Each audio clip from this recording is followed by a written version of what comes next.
अब next topic है बेटा आप लोगों का general average contribution and salvage charges.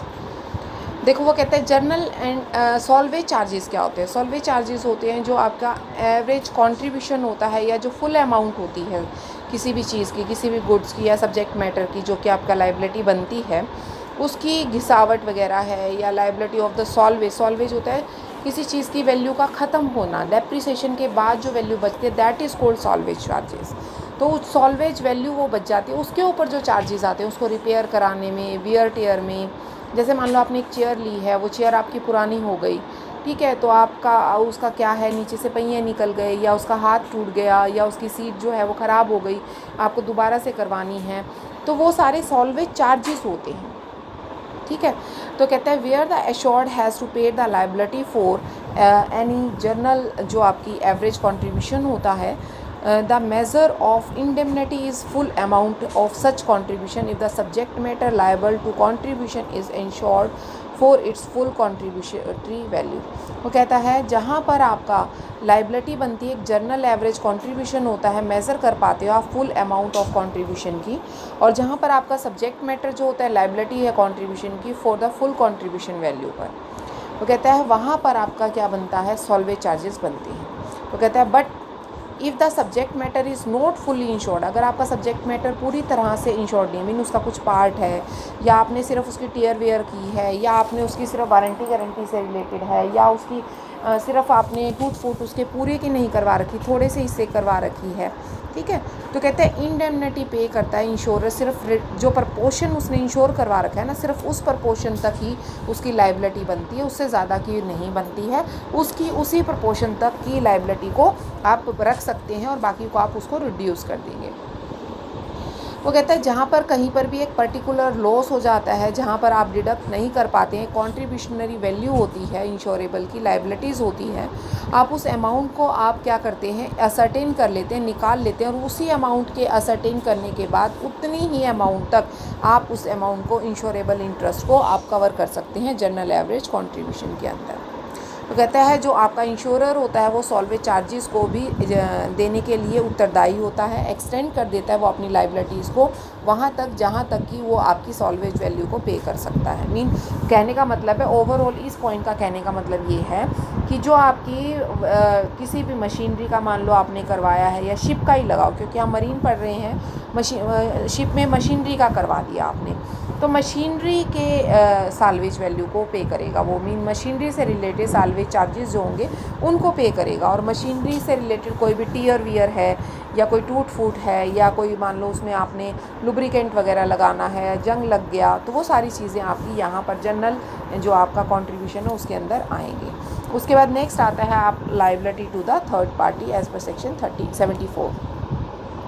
जहाँ पर आपकी इंश्योरेबल जो इंश्योरेंस कंपनीज़ होती हैं, ठीक है, वो लाइबिलिटी बनती है, मान लो थर्ड पार्टी से रिलेटेड लाइबिलिटी बन गई, आपका शिप जा रहा है, इधर से शिप आ रहा है, इसने इसकी वजह से आपका क्या हो गया, शिप में नुकसान हो गया,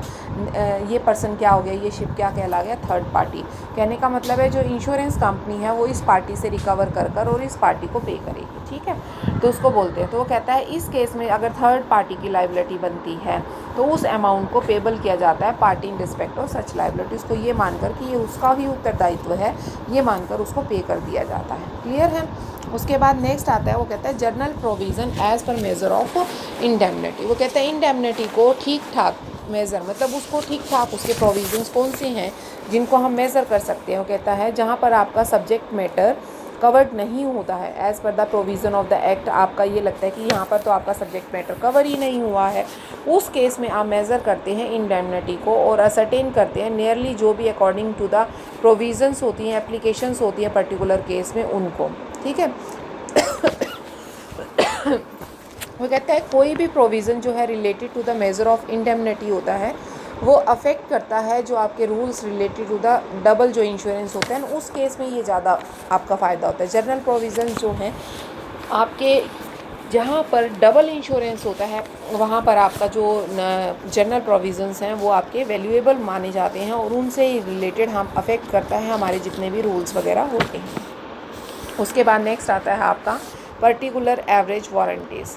अब ये जो टॉपिक है एज़ पर द सेक्शन 76, इसमें सारा वारंटी से रिलेटेड है कि जो आपका सब्जेक्ट मैटर है, अगर आपका वारंटी फ्री है, ठीक है, पर्टिकुलर आपका एवरेज है, तो आप कोई भी लॉस को उससे कवर नहीं कर सकते क्योंकि वारंटी फ्री है, ठीक है, आपकी उसकी वारंटी है ही नहीं। तो कहते हैं एवरेज जो भी सेक्रीफाइस है उसको आप अनलेस कर सकते हैं कॉन्ट्रैक्ट के अपोर्शन में से। पहला पॉइंट तो यही कहता है। वो कहता है अगर आपका इंश्योरेबल जो है वो लायबल होता है सॉल्वेज वैल्यू या पर्टिकुलर चार्ज जो है सॉल्वेज चार्जेस जैसे हैं या कोई अदर एक्सपेंसेस है आपके सब्जेक्ट मैटर से रिलेटेड, चाहे वो आपका होली है, चाहे पार्टली है या परसेंटेज है वारंटी का, तो वो आप उसको पे करेंगे, वो आपका बनता है राइट, ठीक है। तीसरा वो कहता है जो भी आपका सब्जेक्ट मैटर वारंटी फ्री होता है, ठीक है, वो आपके पर्टिकुलर एवरेज में या जो आपका स्पेसिफाइड परसेंटेज है या जनरल एवरेज जो आपने लॉस हुआ है उसको आप पर्टिकुलर लॉस के बेसिस पर आप परसेंटेज निकाल लेते हैं स्पेसिफाइड, उसके बेसिस पर आप उसको देते हैं।